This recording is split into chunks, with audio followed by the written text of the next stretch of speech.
गावच्या ती काही पण करो, कशी पण राहो, काही पण ड्रेस घालो, तिचं कायम कौतुकच होणार नाही.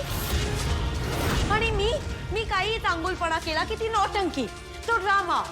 वाय माझ्यावर कोणी बिलीव का नाही करत? ए बघ, तो नको इतकं मनाला लावून घेऊस. आणि तिचं म्हणणं आहे ना, ते तर तू अजिबातच मनावर घेऊ नयेस. ए तुझी अन्नपूर्णा आजी, ती तर तुझ्यावर पहिल्यापासूनच खार खाते. तुला असं वाटतंय का की तुझ्या या अशा चांगल्या वागण्याने तिच्या मनामध्ये तुझ्याविषयी काहीतरी प्रेम तयार होईल, आपुलकी वाटेल, ती खूप चांगलं वागायला लागेल असं वाटतंय? असं काही एक होणार नाहीये.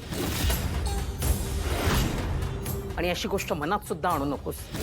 फक्त एक गोष्ट लक्षात ठेव, ही सगळी प्रॉपर्टी तुझ्या हातात तुझ्या नावावर व्हायला हवी आहे.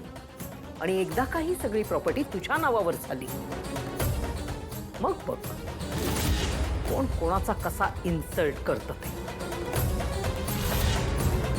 आणि काय ग, कोण आहे नयनतारा? कोण आहे कोणती?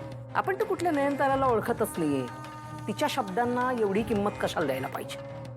का ऐकायला पाहिजे तिचं? तुला जर त्या इनामदारांच्या घरात जायचं असेल तर तुझ्यासाठी सगळ्यात महत्वाची व्यक्ती कोण? त्यामुळे तुझं सगळं लक्ष ऋषीवर कॉन्सन्ट्रेट कर.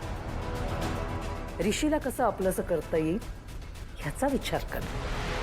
आणि एकदा का ऋषी तुझ्या प्रेमात अडकला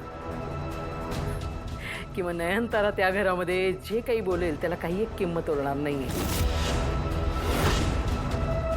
आता मला सांगते, परवा काहीतरी आहे ना त्यांच्याकडे, कोणाचा तरी वाढदिवस आहे ना?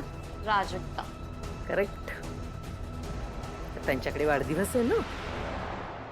तू जायचंस आणि तू सगळ्यांना इम्प्रेस करायचं त्यांच्या घरातल्या, खास करून ऋषीला.